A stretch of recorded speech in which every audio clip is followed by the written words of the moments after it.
Welcome to the second day of Animation How It Works. Today my goal is to get all the way into getting something into Flash and getting it back out using someone else's animation. A lot of what I'm going to be doing at the start here is going to be tracing. And I need to know that I can replace individual frames out of the original and have it still sync up with the sound and have it work. Because what's the point if it isn't syncing up with the sound? I also figured out a couple of things that I was doing wrong yesterday with sound. So today, here's the round trip into Flash and back out. First and foremost, set your frames per second before you go anywhere. And I'm going to be doing 24 frames per second. Second, I've realized that this dimension is really important. I'm working with a 940 by 540 original. I don't know if it's important to say pix, but well, it looks like it fills that in.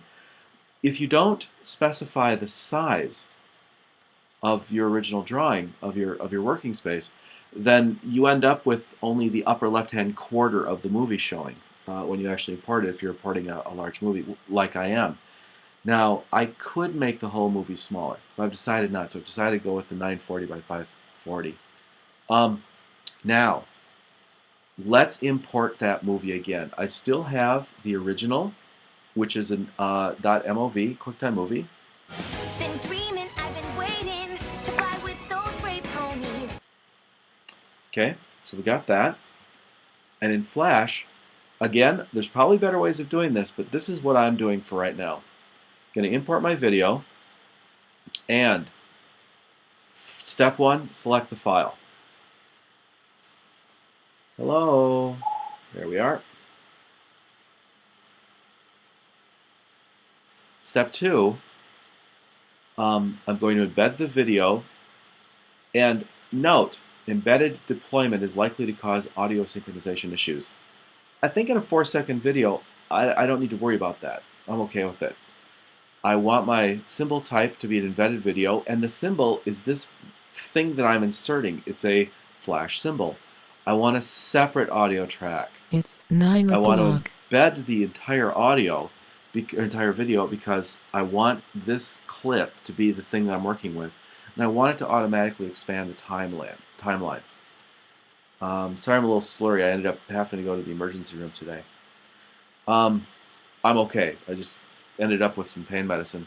And then in the advanced features, I want to have good sound. I'm going to go 256 kilobits. I mean, so what? If it's a little bit more expensive, I'm perfectly fine with that. I want the quality to be high. And again, I'm going to go with 24 frames per second. All of these things are really important. You've got to set them all and then tab out so that it accepts that value. I think I've got everything done here. Yes, I do. And then I'm going to go ahead and continue. And while this is importing, this is a rather complex video that I'm converting. As I've started looking at it, I've begun realizing that there's a lot going on here. So let's start talking about breaking down and laying out this video. First, here we've got the clouds fading, the contrails from the ponies flying by. And you'll see that this fades out of existence and Rainbow Dash comes up. And I see this as 3 elements, 3 layers. We've got the background. Background doesn't move at all. Rainbow Dash moves into it. And then there's a blur. So the first layer is this contrail going away. I'm going to animate that as an entirely separate layer. Second layer, Rainbow Dash coming in. And the third layer, of course, is that static background. So got 3 tracks to create, 3 layers to create, just for the first 1 second. So the first 24 frames is already going to have 3 layers in it. And then I'm going to keep animating Rainbow Dash as 1 layer to that point where she disappears, so I can do a motion blur or some sort of memory blur into the scenes of the 3 ponies coming forward here. So I thought originally that this 4 seconds was going to be enough to work with. But what I've realized now is there's a lot going on in this, even at this point. And that's one of the reasons that I've decided to trace, to copy by hand what someone else has done in a 4-second slice. There's a part of me that keeps saying I should make a unique animation. I should make something original. I should use my own characters from my webcomic in this. And the truth is, there is a ton of layout that's already been done here. Just in a 4-second video, you've got directing and blocking. You've got, well, just in this video, we've got this blend, the scene change, the transition. We've got 2 backgrounds, and I'm not sure how many layers this one's going to be. I'm tempted to animate the 2 ponies in the background, whose names I really... Spitfire on the right, obviously. I don't know who's on the left, and I think I probably should. But I'm thinking of doing Rainbow Dash on her own layer, animating the background 2 ponies as a single, because you can see this pony here and this pony here are identical except for their hair. It's the only difference between the 2 of them. They've got the same costume, same outfit, and same presentation of their feet. So, yeah, I'm pretty sure that I'm going to do one of these and then copy it digitally and bring Rainbow Dash in. And right here I'm seeing the layer of Rainbow Dash, the layer of the background ponies, the layer of the background image itself, and then the layer of the shock lines. So we've got 1, 2 layers, 3, 4, 5, 6, 7 layers. So we're going to be doing 7 tracks just in this tiny little itty bitty video. And here we are. We've imported our video. This is going to be our reference layer, or the original. And let's see how that looks. Hit the return key or enter key to play the video. And it's a little chunky. I'm doing a video capture, and it's an awful lot of frames of high res. So I'm okay that it's not doing too good a job. I'm going to do the sound as a separate layer, and that's this button right here, Insert Layer. So layer 2 is going to be soundtrack, and I select the soundtrack, and that activates my properties down here, and I say Source Animation. Okay, now play. Been dreaming, I've been waiting to fly with those brave ponies. And I think that's working okay. It's hard to see, but this is the start. And the first 2 layers I'm going to have is the contrails receding, and we're going to have a layer for Rainbow Dash, and that's Rainbow Dash, the first layer, and now there's going to be a second Rainbow Dash layer after that, and then I'm also going to need a background layer. And so, like I was saying, originally I thought that I had one scene I was going to do beginning to end. But right now, I've got a scene that goes up to, I'm thinking frame 35 maybe? Just guessing. It's so nice to be able to step through the frames like this. Okay, so I'm going to be animating this scene all the way up to, I can still see it a little bit, it's gone by 60.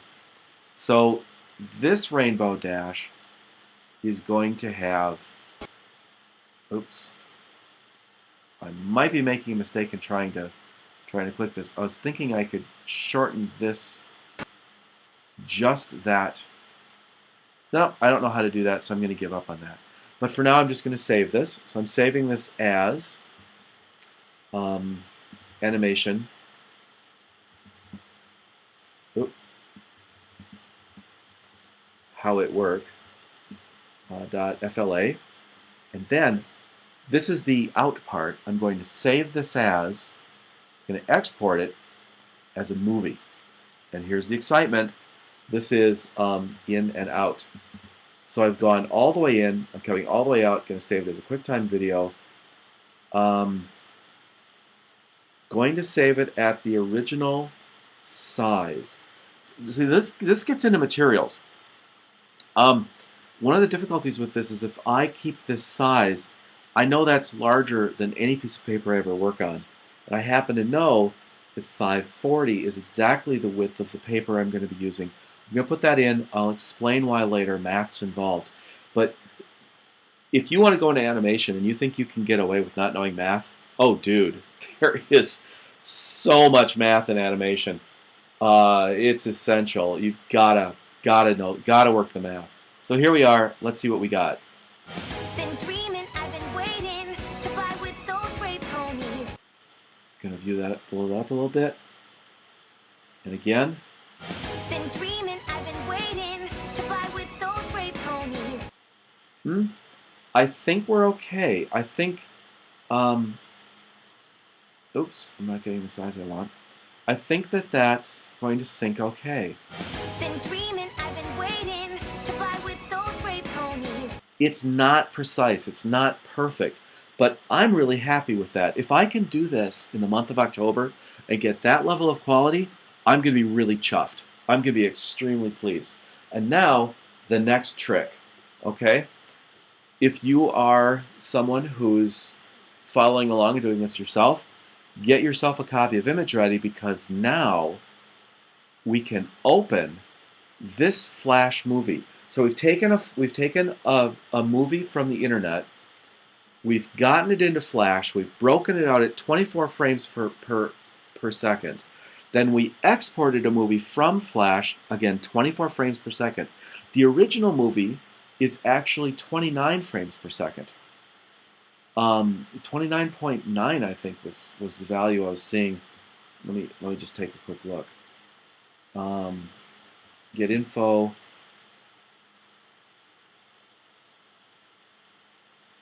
Oh, bugger, I thought it would tell me here. Channels. No. Well, last time I took a close look at it in some other tool, which I cannot remember at this time, I was 29 frames per second. And now I've constrained this to 24 frames per second. Now we open this in Image Ready. We just open the movie straight into Image Ready. Image Ready will create a separate image for every frame. And because this is the movie that came out of... Oh, wait, I'm sorry. You know what? I just made a terrible mistake. Well, let me tell you what we've learned from this terrible mistake. Here, the number of frames is 136. So this file does not match what we're doing in Flash. 136 is too many frames. What we want to do is open up the In and Out movie that we just made. See, again, I'm on drugs. Don't do drugs, kids. I'm on Vicodin or something like that right now. So I'm a little blurry. We want beginning to end. We don't want to limit the number of frames. We want every single frame out of the whole thing. And the goal is 110, because that's how many frames we had in Flash. Go back into Flash, 110 frames. Go into Image Ready, and lo and behold, 111, but the 111th is a blank frame. Don't know why it puts it there. Don't really care. I can completely ignore it. And here, if I go to frame 10, frame 10 is the first frame that has any of Rainbow Dash showing up at all. I come over here, frame 10, just the ears poking up. I can see a tiny little slight difference between these two frames. So, gee, I wonder what's causing that. Doesn't really matter to me though, because it's close enough. And over here, I see that Rainbow Dash is on screen complete. So she makes the whole sequence of coming on screen as of frame 25. So frame 25 is going to be where I start with Rainbow Dash. And frame 1 is going to be where I start with the clouds. So I'm going to animate the clouds from this point until they disappear. And I'm going to animate Rainbow Dash coming on screen from frame 26 backwards until she disappears off the bottom of the screen. And the way I'm going to do that is by grabbing, let's see if I can find frame 25 here. Frame 25. Is she smiling? Not quite. There she is, frame 26. So we're off by one frame. So in Image Ready, I'm going to grab frame 26. I'm going to draw that by hand. And then I'm going to work backward, and it looks like 1, 2, 3, 4, 5, 6, 7, 8, 9, 10, 11, 12, 13, 14, 15, 16 frames to get her on screen. So that's in total 16 drawings, although I'm probably going to do it in 5 or 8 to get her on screen and have her ready for her scene to start. And then I'll do fill-ins later if I need them.